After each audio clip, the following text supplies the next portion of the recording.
ทดสอบป่ะ เจ้าหันมาดำน้ำ อาบบ่ได้ละ โอ้ขากลาย จับเลย เลนฝามือ เด้อวันนี้เด้อสบายดีเด้อน้องหนูเด้อ หวานอยู่ได้ไหม สบายดี เธอสบายดีเด้อ ข้าว ซี ว่า โอ โดยสบายดีบ่เจ็บ สบายดีเด้อ รอ อ่ะกับทักทายสบายดีและสวัสดีพ่อแม่พี่น้องเบิร์ดสู่ครูสู่คนพี่น้องเนาะกันยินดีตอนรับเข้าสู่ซองบาวเจ็บแนลคือเก่าพี่น้องเนาะ นี่ มาแปลงประตูให้น้องหนูก่อนพี่น้องเลยเพราะว่าทางนี้ก็เจ็บใส่เรียบร้อยเลยนี่ ว่าเจ็บคนนี้ นี่เรียบร้อยแล้วนี่กลับไปนี่เรียบร้อยแต่ว่าทางนี้นี่ให้ไอ้นุ่งเพิ่นจัดการ พอแล้วเนาะไอ้นั่นจับซื้อจะหน่อยบ่เจ็บ เอาก่อนแบ่งกันซอยกัน ไอ้น้องเมฆนะหัน ให้ เอาหันจ้ะ บ่แม่กซอยบ้างเพลงมาทีหลัง ตัดจบตับเฮ็ดโจทย์บ่เฮ็ดบ่บ่เฮ็ดตี น้องหนู พอแล้ว โอ้ โอเคแน่ได้สั่ง พอแจงวันไหน มันสีบุ้มีเกี่ยวเลยโอเคเนี่ย แน่ ตอนนี้ค่ะ ใช่คนนี้บ่มี มี ในขั้นตอนนี้พอแล้วมันเกี่ยวมันนั่นมันโบมันบุสุด มันยางมันกดนะ เกี่ยวบุสุดเดี๋ยวมันจะคือตัววานูซื้อมาคักพี่น้องทั้ง มันบ่มีขายทางจีน จีนนี่บอส ซื้อจีนอยู่บ้าน จีนนี่มันบ่มีขายเขาไปมันหนึ่งกับนมเมกเนาะ กินแดง เสือตัวใหญ่บ่ ตัวใหญ่เลย ตัวใหญ่บึ้งมันบ่นั่นเด้ สอนบ่ นี่เด้นี่มันบ่มีเกี่ยวนี่ เกี่ยวมันไป บ่มันไป มันทะลุลังอยู่บ่ล่ะ มันบ่ทะลุ บ่มันบ่ทะลุแต่ว่าเขาเดียวมันก็หลุด บ่สำนันก็ได้เอาบ่เมกมันบ่มีสำนันก็ได้ จำซะ จำเลยเอาเลยไปเลย บ่จำมันก็บ่อยู่เด้อ นะ จำมัน มันหลุดเบิดเด้เปลี่ยนได้อยู่ โอ้โหมันใบแล้วโอ้โหมันใหญ่ มันใหญ่ เสียบแล้วเนาะ เอาลองเบิ้งลิฟต์เลยไปจักได้อยู่ตี ได้อยู่ยังฟิตอยู่ ลิฟต์เลยไปจักได้บ่เป็นจะได้ อ๋อแรงเลย ยา ได้แล้วเนี่ยแหละ แต่ละ โอเคเอาเกิดยังวะ อันใด ล็อกหนอกหรือล็อกใน ใส่ลักนอกน่ะ ฮะ ผู้ใดเป็นสาย ใส่ถึก ได้ได้ล็อก ใส่ ไป ถึกแล้วบ่ถึกแล้ว ฮะ ล็อกในแล้ว บ่ถึกแล้ว ไม่แล้วตอนนี้โอ้ย ตกใจ ใส่ก็ถึก มัน ตัวหน่อย เทิงบ่น้องหนู ถึงอยู่ เบิ่ง มันมีแต่แบบนั้น เบิ่งเลยจ้ะ บ่ว่าเด็กน้อยไปมาง เพราะยานเข้าแล้วเขาบ่อัดประตูบัดลมมา ตู้ภาษาไม่แม่น มันอัดบ่ได้ในประตู ลองเบิ่งเอาเอาเลย มุนบ่ได้ เอา โอ้มันสิได้บ่ไอ้ เขาใส่น็อตใหญ่เลยยาน มางนะ บ่ได้เอาใส่ตัวใหม่ซื้อบนหูใหม่ หัน นอดออกจาก ตูม ใส่ จังหันน็อตจับย้ำ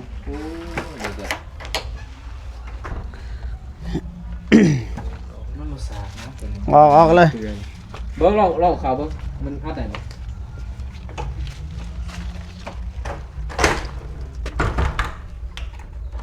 สุกเอา นี่ค่ะแล้ว ล็อกเอา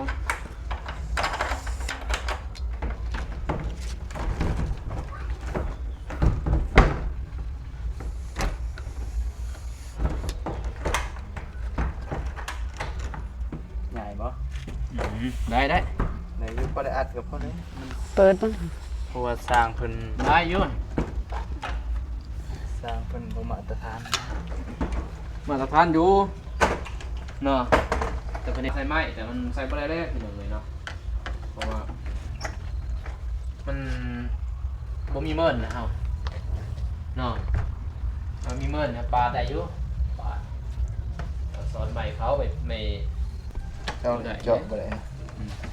มันสิห้องตื่น บัตรผู้กายผู้มาเนี่ยไผเสียดบาทนี่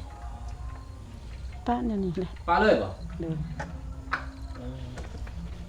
ก ระบอกน้ำปลาเป็นสูตรเด้ครับบ่ อะไรก็ อาจจะเข้ากล้องเนาะ ไม่ยัง มาทางนี้ ได้เลย ไอ้บ่าวเจ็บมาเฮ็ดให้พี่น้องเอ้ยเนาะได้บ่ หึ วิ่งมาแต่ถ้าแต่ง โอ้ ใกล้เติมอยู่ ซ้ำอันนี้วิ่งมาได้แต่แตกหาพี่น้องมาซอยเป็นยัง พี่น้องเขาก็บ่สู้เฮ็ดเนาะเป็นคือหูบ่เนาะเพิ่นเฮ็ดเพิ่นก็มาเฮ็ดแล้วแม่นบ่เพิ่นก็อยากเพิ่นเด้ อยากได้ปลูกผักปลูกกาแฟก็ มีว่ามีอะไรเนาะ เด้อนั่นแหละเพิ่นก็เฮ็ดเวียกเพิ่นก็บ่มีเวลาดอกมันเฮาก็อีกไส้ดูนะ อื้อหือ ตี ใจเย็นลูกพี่ เดี๋ยวน็อตจับทั้งหมด ได้แล้วตกใส่พอมันซื้อหา ว่านะเมื่อบ้านบัดมาเมื่อวาน บ่ ตีฟัน ตัว ลูกก็เมื่อบ่ เมื่อเบิดนั่นแหละ เอาไผเป็นผู้นั่นเนาะมาเฮ็ดมาลินเนาะอันตรายดี เด็ เด้ กหน่อย แต่ละหมู่ แม่เด็กหน่อยเท่ากัน มาลินมายังมาโอ้ไทยซื้อก็บ่ว่าดอกพี่น้องแบบนี้มันนี่ นะ ซื้อมาอันนึงเนาะ เนี่ย เฮ็ดแบบนี้แต่ว่าเอาหน้าบ่เสือไปบ่เจ็บมันบ่ถือบ่ถือมันสิจับนี่มันถือ คือได้พี่น้องเอ้ยคือได้ เออ คือเลยว่าเมกแบบจำสร้างเมื่อสิบเลย ก็บ่บัดสร้างครอบครัวไผสิเฮ็ดน่ะมันเฮา คือเลยว่าเมกพูด พอเฮ็ด เตอก็เริ่มเป็นนะ สร้างเมื่อสิบแบบบ่มีคนจ้าง นั่นมันเป็น งามนี่เนาะ แหมงาม มื้ออื่นสิใส่ปุ๋ยบ่เตียงให้ อันนี้ใส่บ่ เนี่ยสิใส่มื้อง ามอยู่บ่ ใส่ให้งามแล้ว งามบ่ งามบ่ ถ้าได้ใส่ เอาใส่มางามบ่ บ่ได้ไป ดูเลย ท่านได้ใส่บ่ ใส่ขู่เดียวมันน่ะ เบิ่งได้ใส่บ่พูดบ่ เบิ่งลูกเบิ่งขี้ได้ บ่ดีบ่ใส่ก็ได้เบิ่งนี่มันงามไปแล้ว มันบ่ฮอดดอกใส่แต่แท้เล ใส่ ย น้อยๆใส่กำหนึงก็ได้ เบิ่งดูมันบ่งาม เหมือนปลาเท่า แต่ว่าพี่บ่มีเนาะลุงเนาะ ทั้งหน้าเด้หลายเต็ม อยากเห็นบ่ ได้ เอา ตะเคนตอนหันแหละผู้บ่าวหันหัน เขาให้บ่เขานำ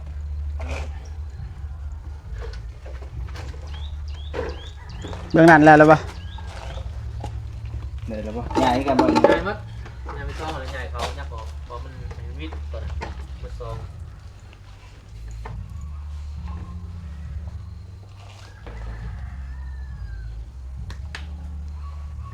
เฮ็ดไปยิ้มไป มันเย็นแน่อากาศแถวนี้แหละ นี่นะจะนาย FC บ่ ฮ้อนบ่ ฮอดแล้วเด้ บูแท้ ชื่อได้น้องนกบ่สิถ่ายคลิปน้องนกอ่ะสิถ่ายรูปเด้อถ่ายสิตั้งหน้าปกเฮ็ดงามๆเด้อ บ่ สองสาม สวยกัน สิตั้งหน้าปกจนว่าขี้ลายบ่ตื่นว่าโอ้บ่เจ็บกับบ่นงนี่มีแต่ขานะ นี่จะได้ ตอกก่อนมา ตั้งหน้าปกได้ไปใช้ปะเนี่ยอ้ายน้องสามันพอดี เนี่ย ก็สิย้ายไปหน่อยนึง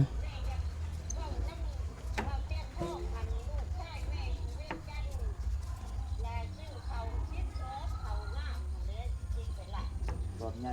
เบิดเลยบ่วัดโอ้สิมาหมอ มานี่บ่ แม่อยู่ไส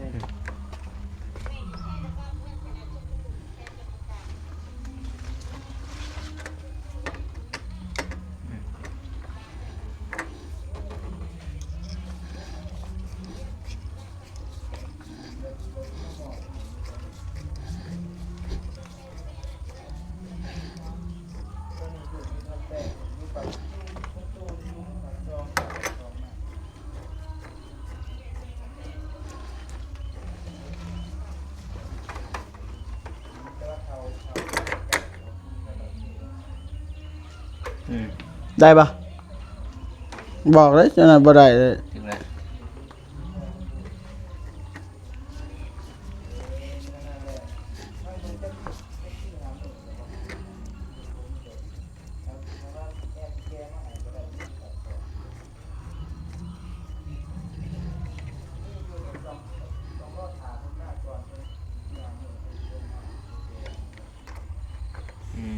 เงินแน่สันเป็นแน่หนูไข่เจี๊ยบจ้ะเป็นยังก็เป็นเมื่อ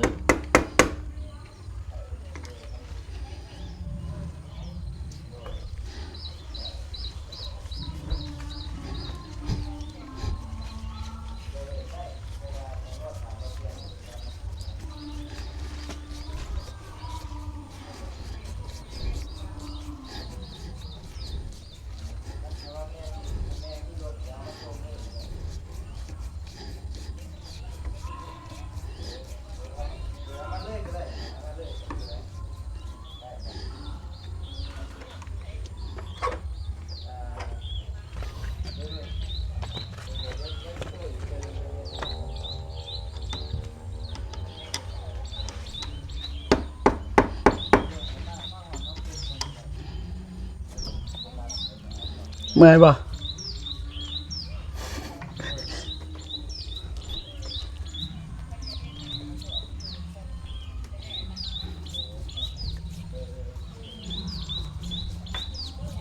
เรื่องแบบนี้แน่นจะนะ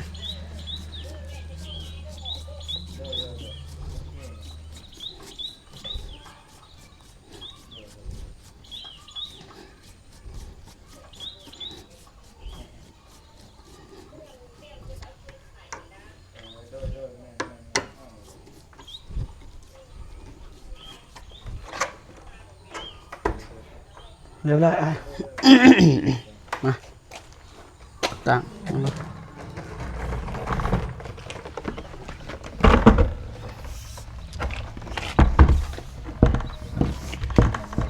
อันนี้ ข้าวสารบ่ ย่อขึ้นครับ เนี่ยโอ้ยซอยนะซอยให้มันพอดีเลยเด้อ เป็นอะไรอัดเลยวิน เอาสัน สำนี้บ่ อีกมึงมีเอาลงก็ได้ ลงบ่ โอเคสัน ได้ปะ จำอันนี้บ่ มันต้องสำนิเนี่ย มันนับก็ได้ได้หนูมั้ย แบบว่าในยูชัน จำนี้บ่ โอเคอ่ะ เฉียบเลย อันออกเลยออกเจ็บ หึ อันออก มา เอาออกได้เบิ่งหันเบิ่ง ใส่จำนี้บ่ถือบ่ ที่ว่า ถือบ่ บ่ออกเนาะ ออกหน่อยบ่ โดย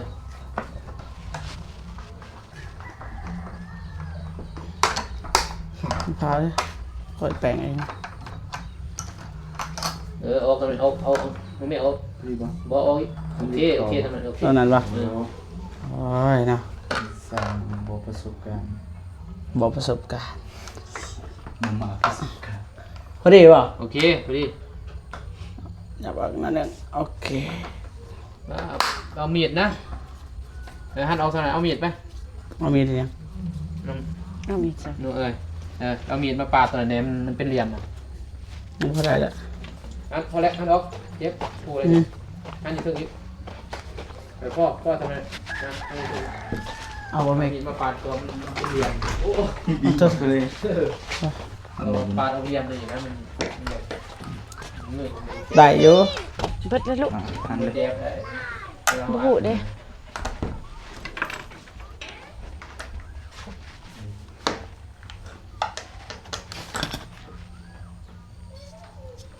บ่ให้ขีดต้องขีด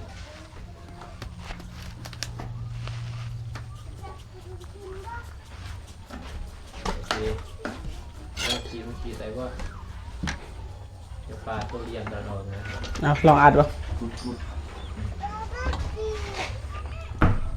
เบิ่งเกิดแม่ลูกเกิดแม่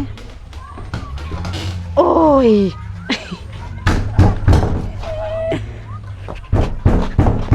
จับเด้อจับเด้อ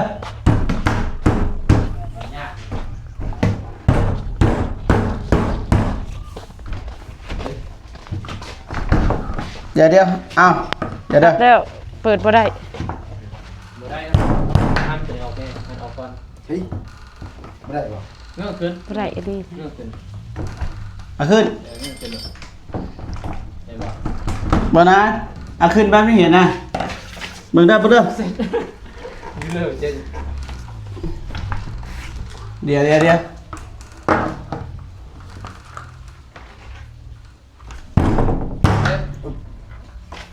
เรางัดเอานะ ปลาเรียนตัวนี้ ก็จนงัด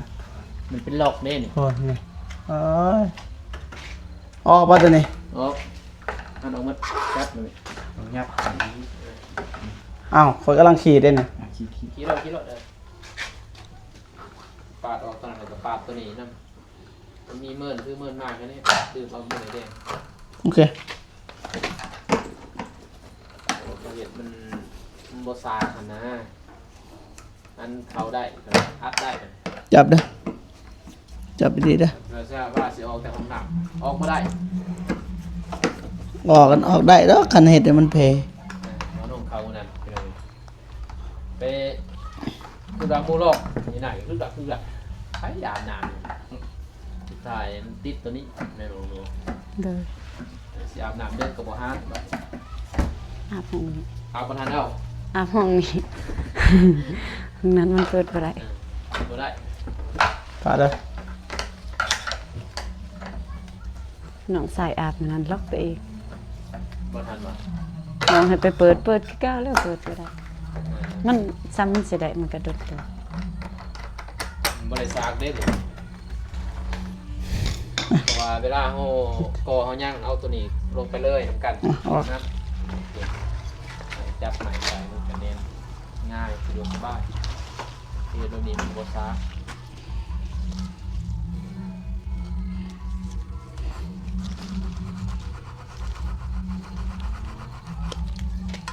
ได้อยู่ ให้เด้อ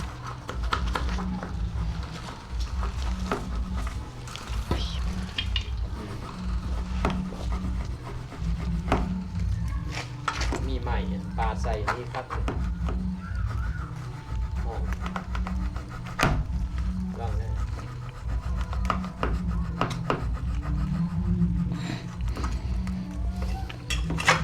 โอเคจบ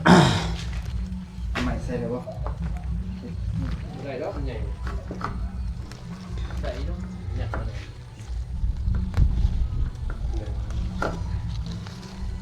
ใส่ใหม่เป็นเรื่องนี่มีอะไร เอาผ้า มีผ้าป่ะมีเก็บแหล่ด้วยซะ มาเดินจอด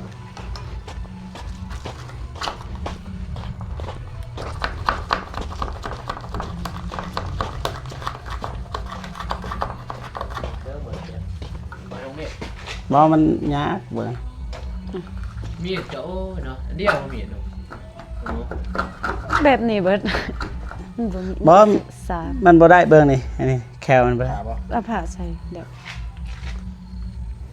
จับไหม เมื่อยเมื่อยนะเมื่อยแข้งเมื่อยขา ผ้ามันเข้ากว่ามีดเลย นี่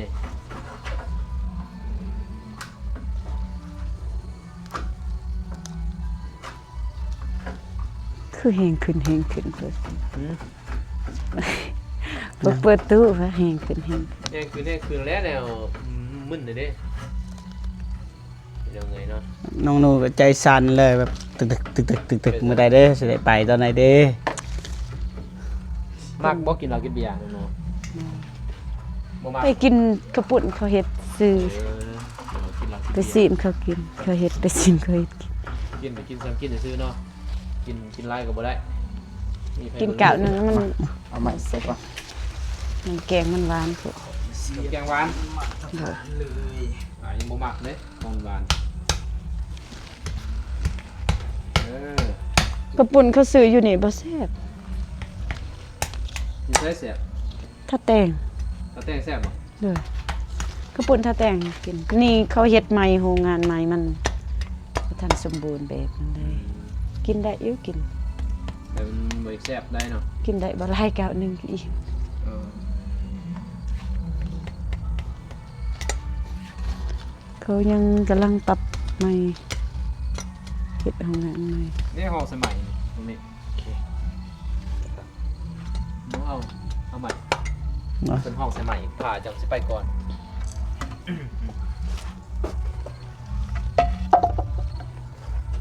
ได้บ่ตัวนี้ ได้ครับ ผ้าใหม่ติบ่ได้ เดี๋ยวมันแตกจาก คืออะไรบ่แม่มือซีบเลยบ่คือบ่เจ็บ นี่ โอเคได้ละ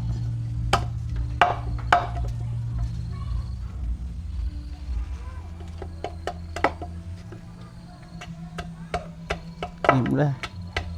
ยิ้มเลยโอ้ยยิ้มยัง ยิ้มหน่อยยิ้มใหญ่ฮะ รู้บ่ อ่า เอ้ามาแป้งห้องน้ำหายก็ยิ้มได้กันบ่พอสิอาบน้ำ บ่เมกมาแป้งเด้มันก็ยิ้มแน่แหละ บ่กล้าสิอาบน้ำเลยแม่นบ่บ่ได้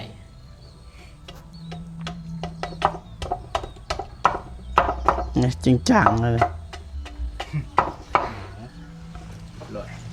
จริงจังขนาด ไว้ใจผมไว้เสียได้ลิ้นเลย เท่าแล้วเท่าแล้ว เดี๋ยว ผ้า มัน ใหม่ ได้เนาะตรงนู้นเนาะ คืนนี้ก็บ่ได้ล้างตีนเลย มื้อนี้ยังบ่ล้างตีน แต่อาบน้ ผู้ดีบ่บ่ขับบ่ ได้อยู่ อย่ามันดุงขับมัน บ่มาแป้งก่อน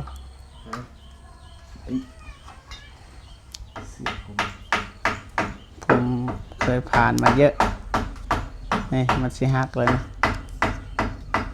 มันขึ้นมา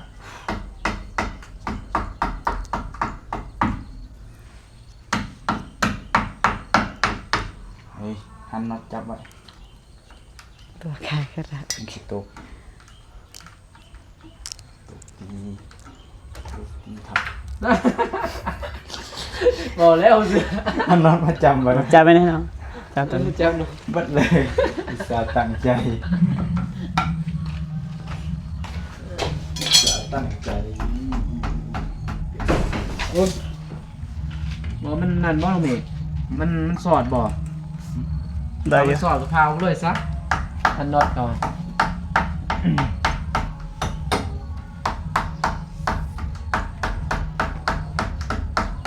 เดี๋ยวคอยต้องอันนี้กันไว้ป่ะ เออกันจอกกันอย่าดื้อ อย่าเผาเด้ อะไรเนาะ เฮ้ย โตะกี่แม่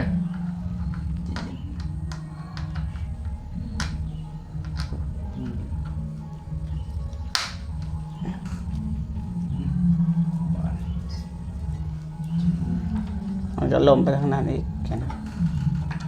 นี่โอเคได้เยอะหน่อยนึงนี่อย่าเผา หันได้มันจะหันแบบ นี่หันอย่างนี้คอยมันอยู่กลางมันแน่นอยู่กลางนี่มา ล็อกเลยเจาะดู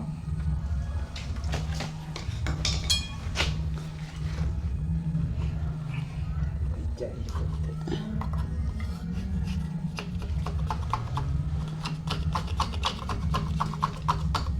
หนักงู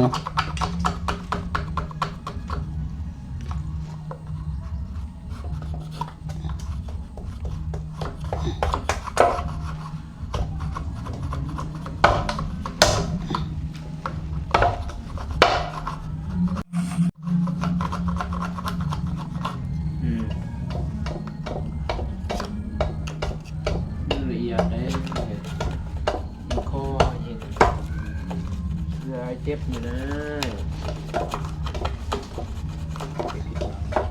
เป็นไงที่เรามวนไอ้กะฝังใจเห็น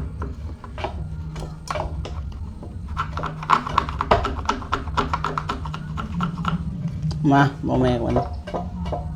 เจ้าหน้าที่มือหนึ่งเนาะดูเบิ่ง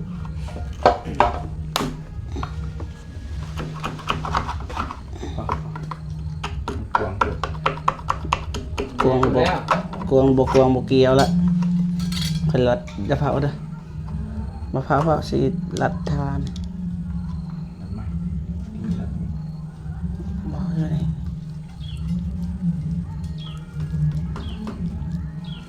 ู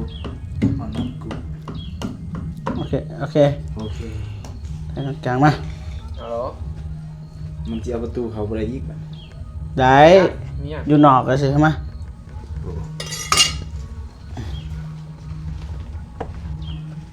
คนที่เขาไปคนนี้บริเวณเหรอ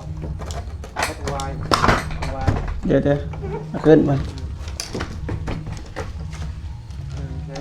เจาะแล้ว ขึ้นเดี๋ยวเอาเด้อขึ้นอีกหน่อยโอเคหันตัวนี้ก่อน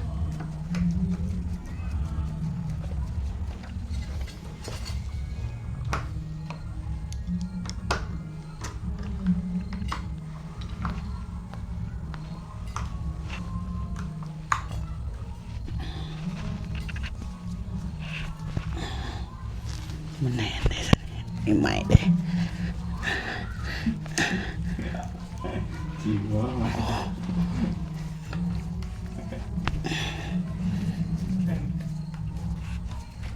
ใส่กำลังนิดนึง ใส่แรงเนี่ย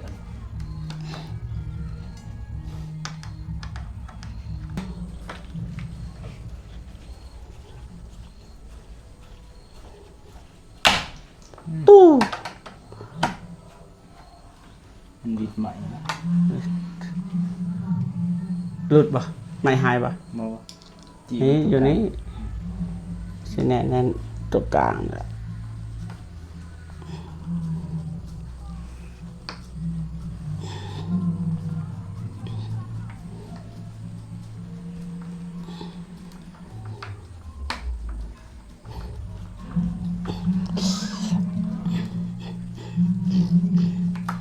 บะเมกครับบะเมกเห็ดเปลือกบะเมก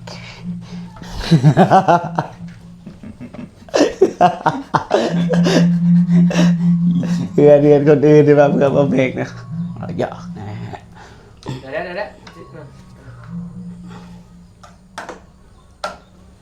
กูอัน กูจับ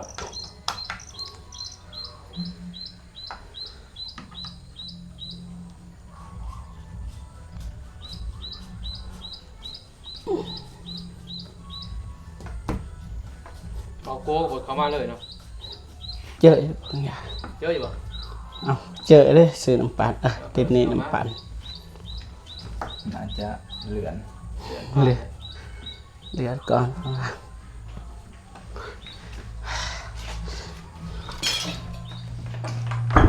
โอเค เอาเพิ่มเจ็บออกได้แล้วอ่ะเนี่ยบอกไอ้เจ็บเห็ดคักบอกไอ้เจ็บไอ้เมียเห็ดได้เรื่องนะเสือปุ๊บ กูตอนนั้นกู เอาล็อกแปลเพิ่งล็อกมาใส่นั่นเนี่ยเอามาแนวดึงหันน้องเมฆหันอยู่ดึงพี่ตีนเนี่ยพี่ตีนน้องเมฆนะแนวดึง อุ้ย หันแนวดึงเลย ผู้สูงปวดก็มา เราเขาน้อยหนึ่งป่ะอันนั้นหนึ่งก็จะแปลง ลงมาประมาณ ได้อยู่ ใส่สร้างเป็นผ้าเป็นนั่นเป็นพวกเนาะเสืออยู่พยันแปดนะสร้าง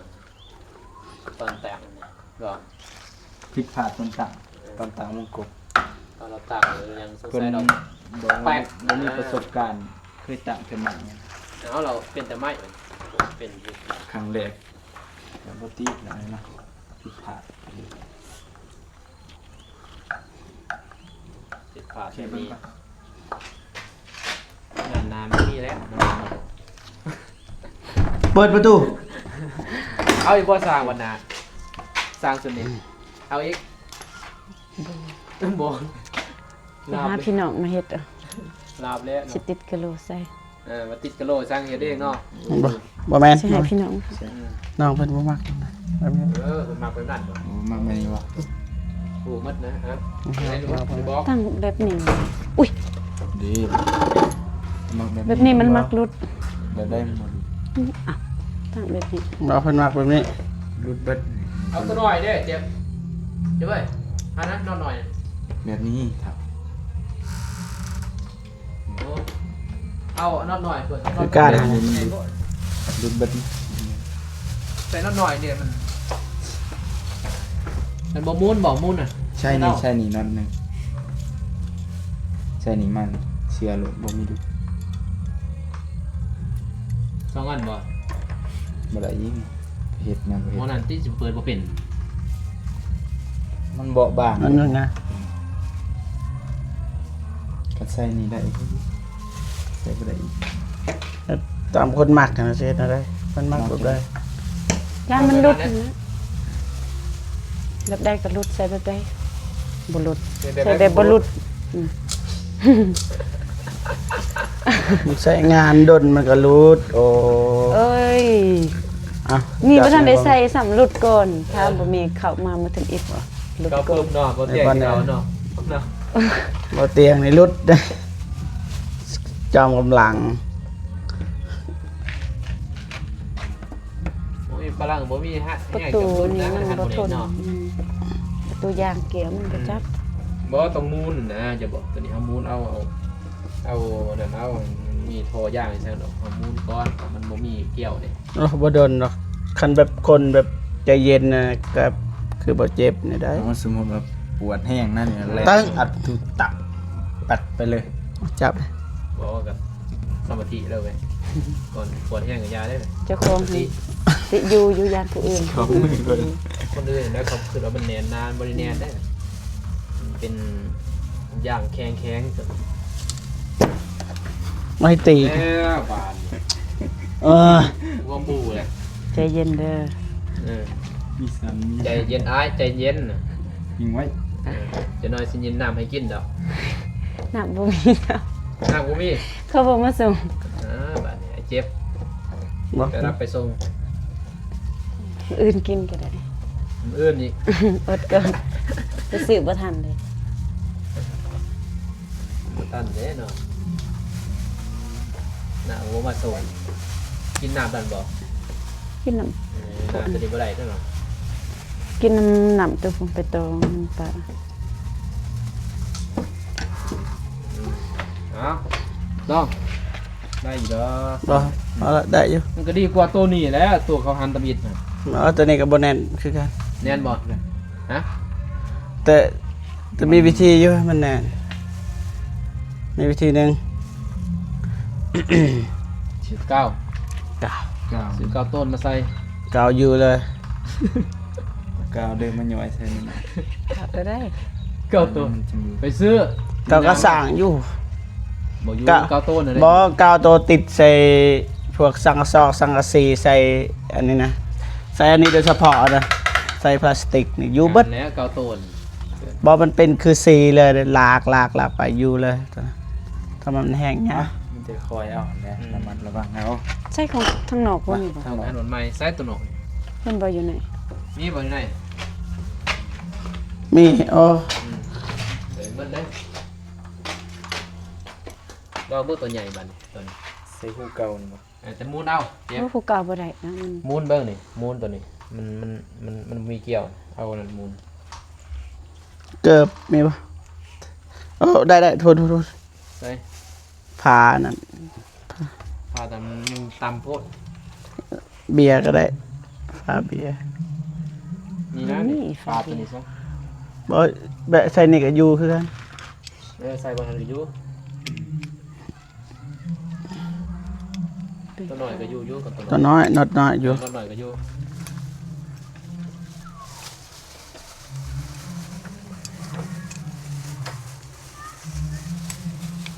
ก็ประมาณในพี่น้องเนาะมันมีคนแปลงเอ๊นี่อยากดอกตัวห้าตรงเมฆเขาเดียวไปอ่ะ มา คันอยู่บ้าน เพื่อนน้องเพื่อนนุ่งนะ แต่บริยูบ้านนี้บ้านใด ได้ อ อยู่ ยู่เฮาคันอยู่บ้าน เพื่อนน้องเพื่อนนุ่งเนาะ แล้ว มาซะ ปีใหม่เนี่ยบริยูบ้านเนี่ยมัน เริ่มแล้วอย่างนี้เนาะสิได้เดินสาย ขัวสเปียดต่อ กับลาวตาวขึ้น ใส่ผู้ใหม่ใส่ผู้ใหม่ ใส่สูง ยันเด็กน้อยมัน ๆซ้ำนี่ เดี๋ยวเล็กน้อยมันดึงนั่นก็เทิงอีกอ่ะดินี่เฮ็ดตุก มันยังงามเนาะ ซ้ำนี่ ใส่งาม เจ้าสูงเว้ยขายบ่สูงเฮ็ดจังได๋ได้ ซื้อยาสูงกิน อย่าสูงไปแน่ ได้ 30อัพเลยดิไม่ได้กิน สูงขึ้นอีกหน่อยหนึงบ่ได้ ไม่ได้กินยาลงเลยเพลงเนาะเย็นเพลงไอเตียซะอย่าเข้า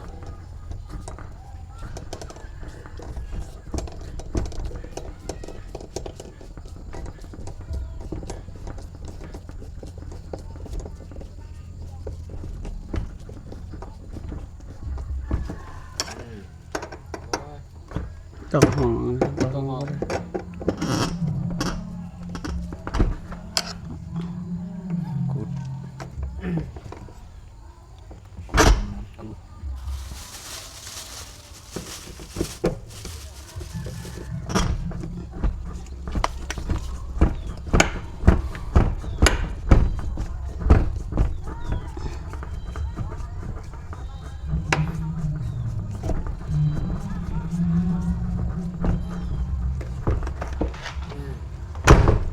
คอยติมันลุกอีก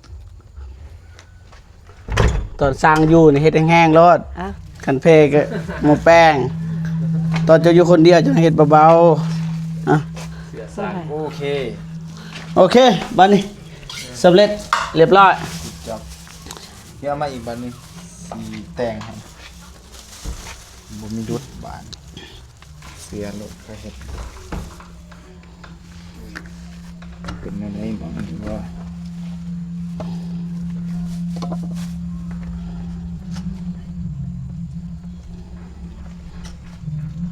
ใส่เขาออกบ่ได้นะเขาตีนถีบนะแม่นเหรอ บ่ฮู้ ออกบ่ได้เลยเขาตีนถีบ เขามันคาคือวิญญาณ พังมานี่เลยนี่ฮักมืดกับปีละเขาไปไหนออกบ่ได้บัดนี้ยากติ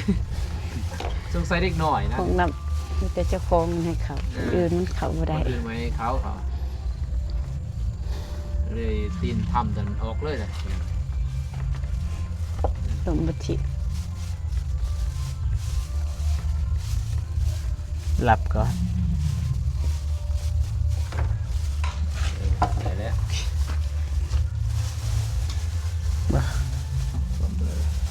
ไป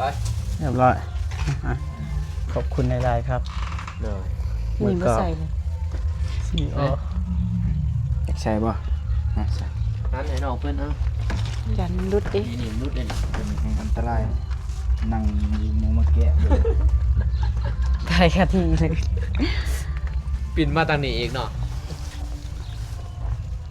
ห้องน้ำก็ได้ปินมาทางนี้เนี่ยสลับจีเห็นบ่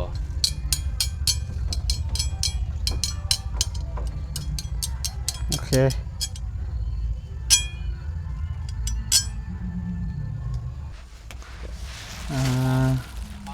เพื่อนน้องหนูบอเมกจัดให้ท่า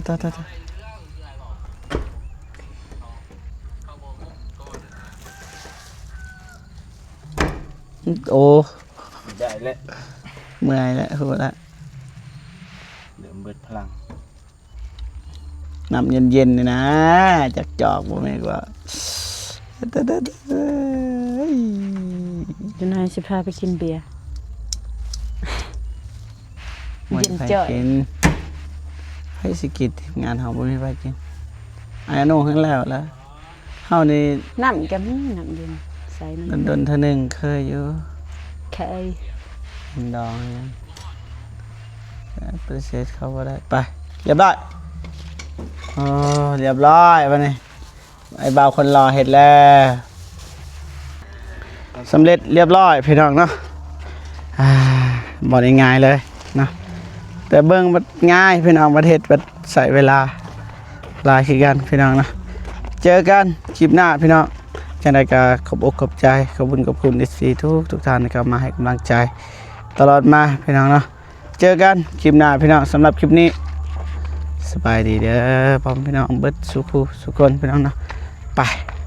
เดินทางกลับบ้านก่อนพี่น้องไปบ๊ายบาย